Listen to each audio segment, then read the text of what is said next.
Hey guys, what's up? It's James here with 810, the PretendRaceCars.com podcast, and we're doing a special episode today. We're a bit late on this one because we haven't really had a whole lot of news to talk about. But this episode is just going to be dedicated to RaceRoom's Racing Experience, the former free-to-play game, which has kind of turned into Race07 Part 2 by Sector 3 Studios, formerly known as Simbin. We got around to trying this really out of boredom. I mean, you know, there's so much out there that we've all played. Myself and Chris, you know, more or less played every sim under the sun and run laps in private servers or done league racing. But RaceRoom's always kind of eluded us a bit just because of the bad rap it's gotten. You know, it's been called Simcade by a lot of the YouTubers. People have said, oh, you know, it's free to play. It's got those stupid microtransactions. Stay away from it. But we ran out of stuff to play and we found ourselves messing around with it. Game came out early in 2013. Free to play. Lots of microtransactions. We had to the point where we were paying for fictional liveries. We were paying for the Get Real physics model.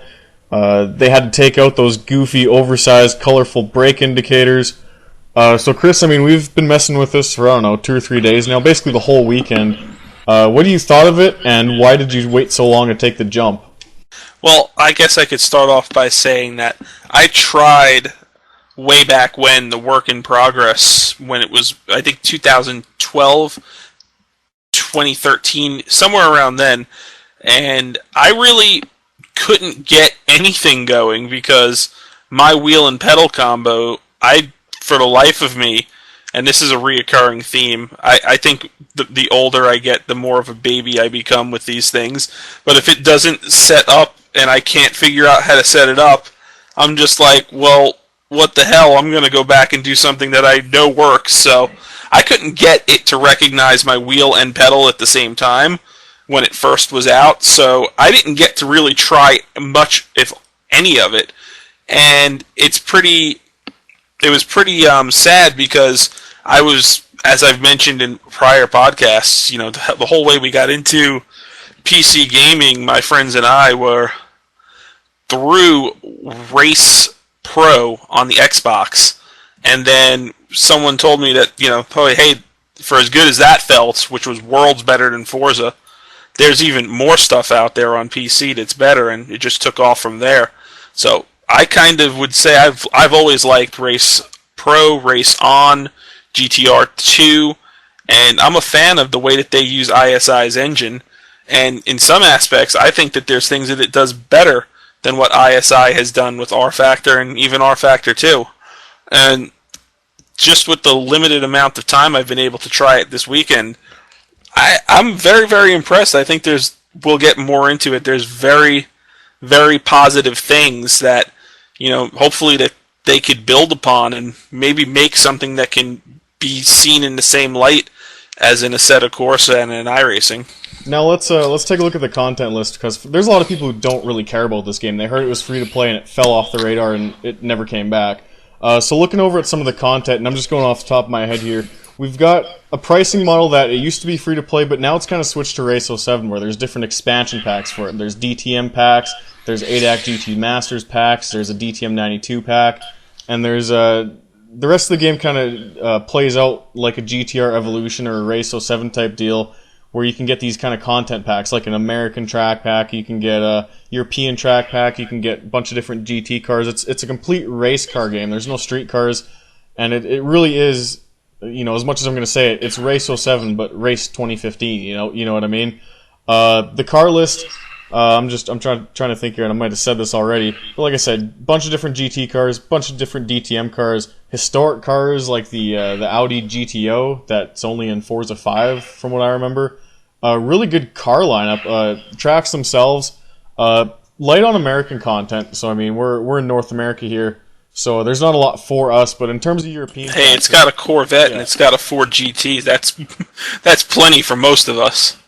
Well, I mean, track-wise, I think we hit all the major ones. I think we got Laguna Seca, we got Mid-Ohio, we got what's the other track I'm thinking of? Infineon. We've got Indianapolis. So that's, I mean, those are tracks we know.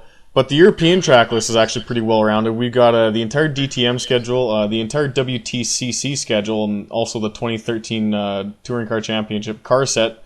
There's a lot in this game. Unfortunately, it is broken up in the different content packs, which I'm not a fan of. I mean, I'm tired of buying R-Factor and buying R-Factor mods, especially after going through that whole thing with Race 07. But we've got some nice stuff in this game. Oh, yeah. I mean, I got to try out the GTR2, which I'm assuming is just something to do with licensing with GT2/GTE. Yeah. Tried some ADAC cars, tried the GTR3, same thing, basically GT3 cars. And I have to say that all of them are at the very minimum. They're on par with what iRacing offers in those cars, and in many cases, better. And I guess I could build upon that. I'd say they're very close to what, here I go, I'm a shill again, but to what I love and what I think is probably the best there is right now, very close to some of the things that Assetto Corsa does with their GT cars. Well, and just almost elaborating on that, the GT2 cars got an update about 3 or 4 days ago. Really, it's kind of what kicked off, us doing this kind of specialized podcast. But we even tried some stuff that we weren't told to try, We went and looked at some of the cars that hadn't got updates in a while now, particularly the DTM 92 pack, it's got the V8 Ford Mustang DTM, which, some of these oddball cars that you don't get in other sims, and you have full grids of them, I tried the DTM 92 pack, I tried the GTR3, which are, baseline GT3 cars that hadn't been updated or got a physics reworking in a while. Even they drove good, it's really difficult to find a car I didn't like to drive in this game. Yeah, I mean, physics-wise, like I said, I'm very, very impressed, and I don't know why I wasn't expecting it, because like I've said, I've loved what's gone on with the prior Race 07, GTR2, there was some other packs that came out with it for World Touring cars, but I liked all of that content, and I don't know why something in me was just like, let's see, but I was very, very impressed. The Z4 BMW GT3 car is closer than I think most people would expect it to be to the quality that you get from Assetto Corsas. Very, very well done. Very easy to jump into. If the graphics were the same, you'd have a hard time telling the difference between the two. Well, do you think a lot of the kind of the low expectations you had, do you think that's due to the reputation of the game as a free-to-play title from a few years ago and the huge switch they made when they changed to Sector 3? Well, I would say I don't think it has anything to do with that for me personally. To me, my low expectations were set by the fact that because I couldn't ever get it to work way back when it first came out, I just fell off my radar. Wasn't something that I was looking into, staying up with all the time. I mean, I knew it was there, kind of like some blog that we were accused of taking down, but I wasn't really thinking about it. So kind of like a Sim Raceway type deal where it's out there, but no desire to try it. Exactly. I mean, I know Sim Raceway is there, but it's like you'd be like, oh, yeah, there's that, but you just forget about it then for days, weeks, that kind of thing. All right, so let's move on. The force feedback. I mean, it just got an overhaul with the GT2 patch. My own experience with the game earlier, because I've been playing it, a bit before the patch came out. Force feedback was garbage.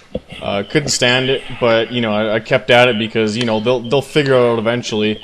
And with the GT2 patch, it's not real feel levels. I mean, I'd prefer them to just go with real feel because that's the gold standard, even with the Riza games.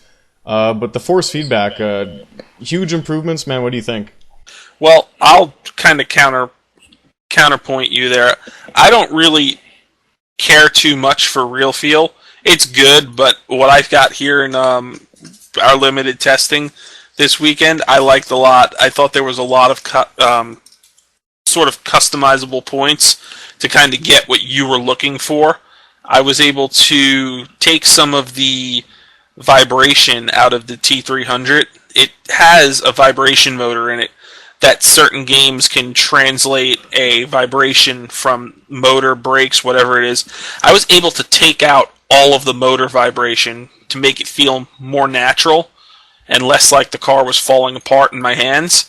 and then just added a tiny touch of vibration under heavy load of braking, and it just felt really, really good, really customizable, and you can get it because this is the big debate, as everybody knows in sim racing.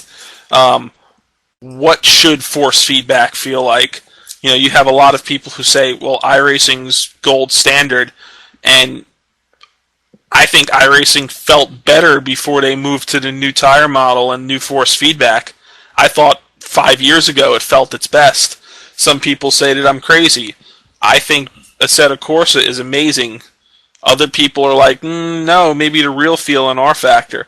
This, I think, you can tune it to where you like it. There were options for how it feels when the front end loses grip, like what kind of force, how would it feel in your hands. So you can make it feel like what you in your mind think the force feedback should be, which I think is a very, very interesting take, rather than you being handed X and being told that this is what you live with, and if you don't like it, then tough. The only shitty part is for people like me who are retarded and can't set it up, we don't know what any of the sliders fucking do. And I sit there and it's like, you know, okay, do I mess with this slider? Do I mess with that slider? But for me, a big thing with me is to be able to just jump in and adjust the overall force and get something that feels okay. And with this latest update, I was able to do that. And so I didn't even have to mess with the slider. So even just by default, you know, I felt in my mind that, oh, this is on par with what else is out there, and it wasn't a big deal adjusting force feedback. But to go on to the next topic, single player, we both messed around with it just a bit. It is R factor. You can tell just by the AI, the way the AI bobbles in corners and stuff like that. How's the offline in this game? I did a couple of races offline that I enjoyed. It's kind of interesting. I don't necessarily enjoy offline racing, but I was having some fun with it. The AI was outbraking me in a lot of places, but I was able to put the power down sometimes, get off the corner better. I don't know if that was just the programming or other things, but it was kind of interesting to, like, you know, have somebody breathing down your neck, you know, every single corner. The AI is trying to outmuscle you. It's pretty interesting. Well, I'm gonna have to counter you on that one. I tried racing with the AI at a couple different places. The first place I went to was Bathurst in a bunch of GT3 cars. I think it was one of the ADAC packs. And like, I hate having an ego, but I'm just gonna say, like, I'm good at Bathurst. It's one of my best tracks, and it's hard to find someone who's quicker than me at that track. And racing the AI, I had it up to like 118 or 119 in terms of skill level, and it was still pulling away from them. And I noticed on one corner, now I'm going to mess up the corner name, so I'm not even going to try, but it's the corner before the long downhill back straight with all the Blue Falcon logos on the side. And almost every single time we went through there with the AI, you know, cranked up to 118, 119, so basically they're on rails at that point. There were still the stereotypical R-Factor bugs that happen with every single R-Factor mod, you know, in existence, where the AI just shits itself. And it kept happening, and it ruined the racing for me, because it's like, oh, like, when we get to that corner, they spaghetti everywhere, and there's nothing you can do. So it kind of ruined one of my favorite tracks. I also took the WTCC cars to Sonoma, which is a fantastic track, and it wasn't too bad. But going up the hill into turn 1, I tried a bullshit kamikaze fake pass on the guy in first, and it's like it broke him in terms of coding. And I saved a Fraps movie of it real quick. It's like a 3-second video, but I just faked a pass on the guy just because that's something I would do in a real race against humans, to just mess with people. And the guy just wiped out, and it was, you know, it was not good. And just the more I tried offline, the more I'd run into the little stereotypical R-Factor bugs with the ISI engine, and it's just like, oh, I guess we better go to online. So, moving to online, what do you think? Well, that's the thing that's kind of upsetting, and it's the upsetting thing about every single game. There's nobody online. That's plain and simple. 3 straight nights. The most I saw was 4 other people.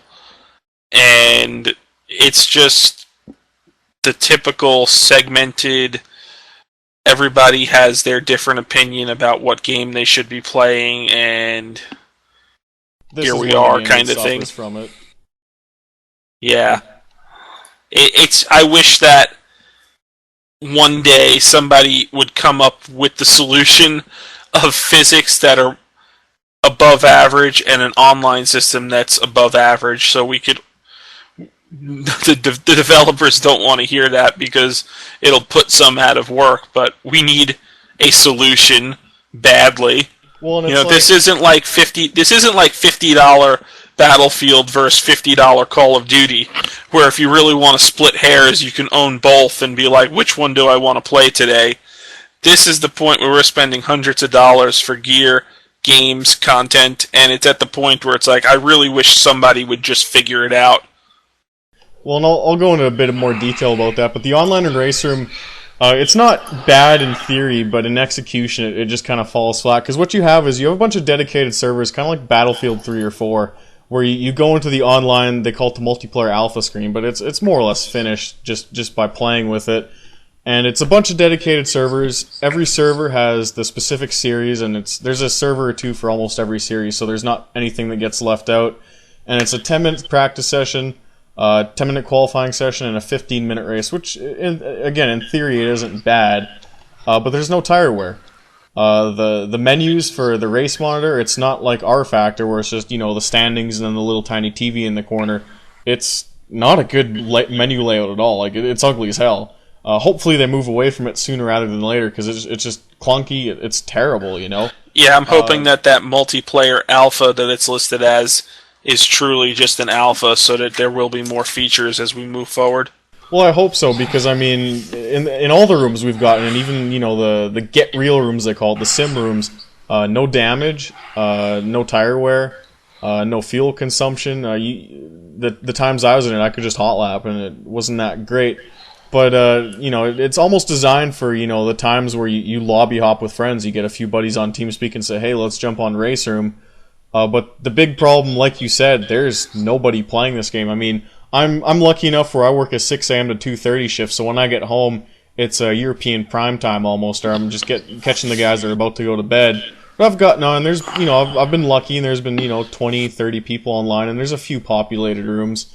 But when we try and race with each other in North American late night, when, all the West Coast hockey games are going on, man, we're the only 2 people online, Yeah.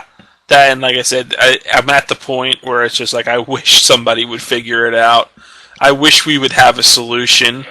I wish your GTR 3 vision, something would basically materialize. We're at the point where we really need a solution. Well, and the races I've been in, because, like I said, I've gotten lucky and I've gotten populated rooms. There's some good drivers out there, but there's also some bad drivers, and it's public server online racing, and you're going to get shitheads every once in a while, but it's to the point where it's just like, man, like, I might as well go play something else just for an online game, because it's more or less dead, and the game's pricing model just, it segregates people even more, because you'll run into situations where, okay, the tracks rotate, on a playlist, right? Well, certain people might not have a certain track, or certain people might not have a certain car, or just other garbage like that.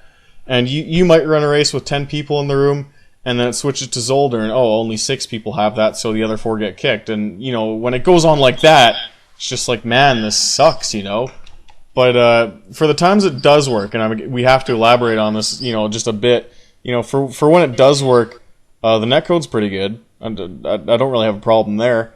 There's no bullshit with timing. Like, everything's timed right. It's not like those NASCAR the game games where the times don't register properly. Like, everything works.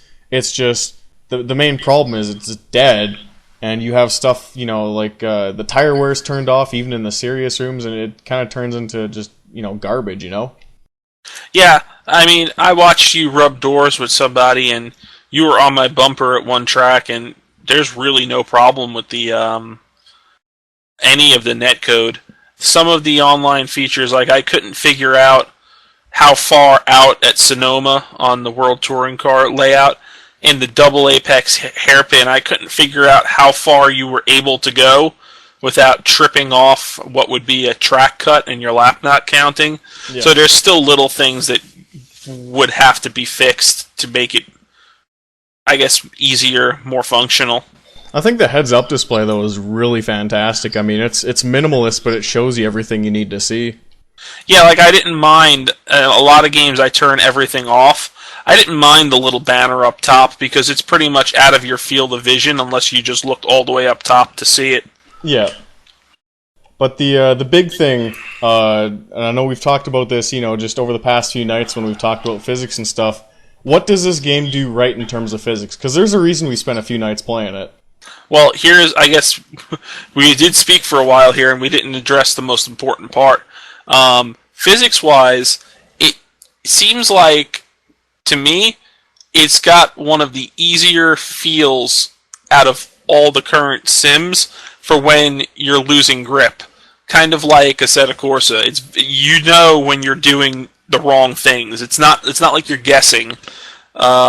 It's difficult to loop these cars. Yeah, as much as I like iRacing in the IndyCar and somewhat of the new truck, you're still guessing too many times why you lost grip. There's like nothing that indicates it, no feeling.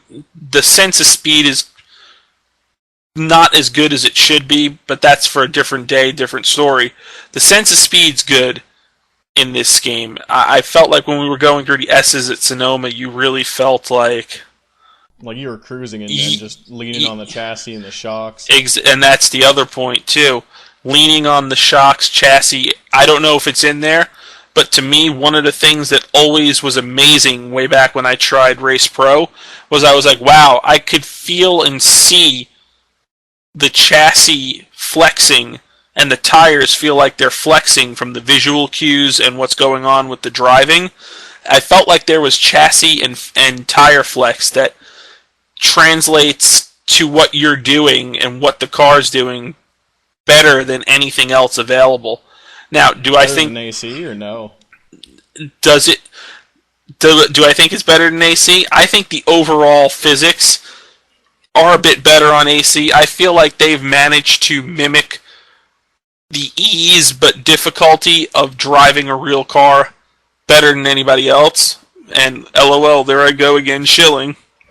But R3E, I would say with the tire flex, the chassis flex, it's added a level that I wish was in Assetto Corsa. Now, I don't know if that's actually in the game, but to me, I sense something's going on there. I mean, maybe we could have somebody confirm to us, but I sense it. I've always thought it was there from Race Pro. I thought it was in Race 07, and I feel it again here. It's just something that when you're driving, you drive a real car hard, you can feel like the dip in, like from just the load compressing the suspension, and then after it's at a point, it's going to translate to the sidewalls, and it just feels like it's all there. But I do think, that being said, it is a little bit too easy sometimes, and I wouldn't say Simcade, but there is a little bit more grip than I think there should be. That being said, the Z4, to me, felt about as good as Assetto Corsa Z4 did. And that's a car we were told not to try because it's outdated, and that's pretty impressive. Yeah, I'm very, very impressed with that car. Now, it's hard to say that car is too easy or too whatever, because it is a car that's designed so that rich guys can drive it in Europe and not kill themselves when they're the amateur driver with a couple of pros as the other drivers. Okay, let's try and finish this up on a negative note. What's the number one thing you did not like about this game? Did not like? Took a little while, and I said I got it, but it did take a little while to get all my controllers between the wheel, pedals, shifter, button box to play nicely together. Took a little while to do that. It's not just plug and play like iRacing and Assetto Corsa. The multiplayer,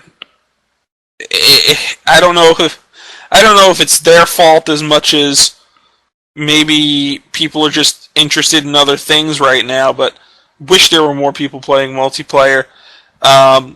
Maybe make some of the cars not have as much super glue grip.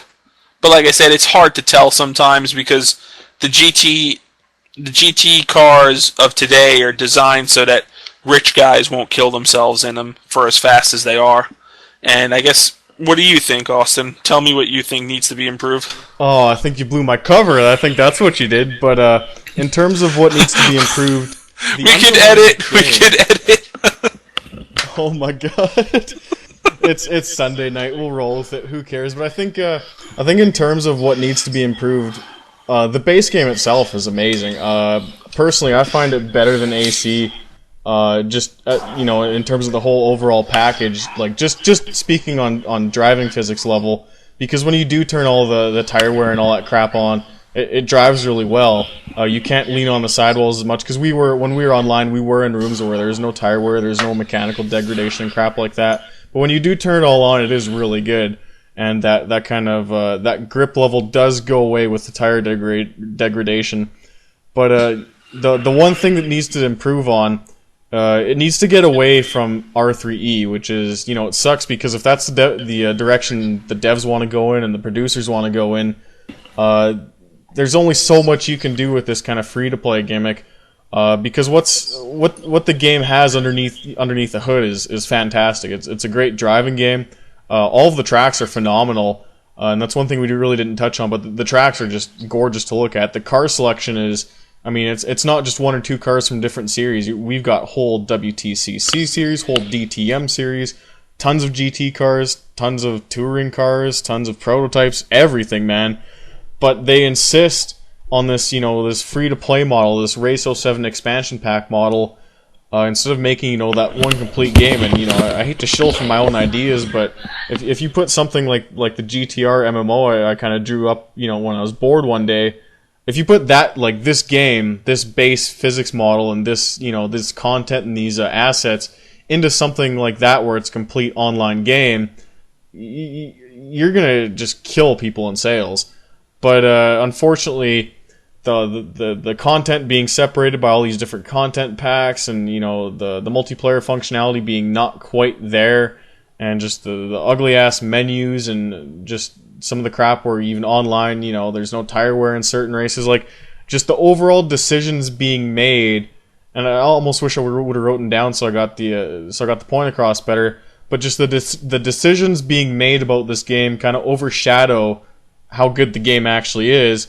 And if they keep progressing down this path of, okay, we're going to go free to play, but with all these different content packs and just that whole path, there's only so far you can get down that path before it's like, oh god, what did we do, So you almost wish that this game was just different,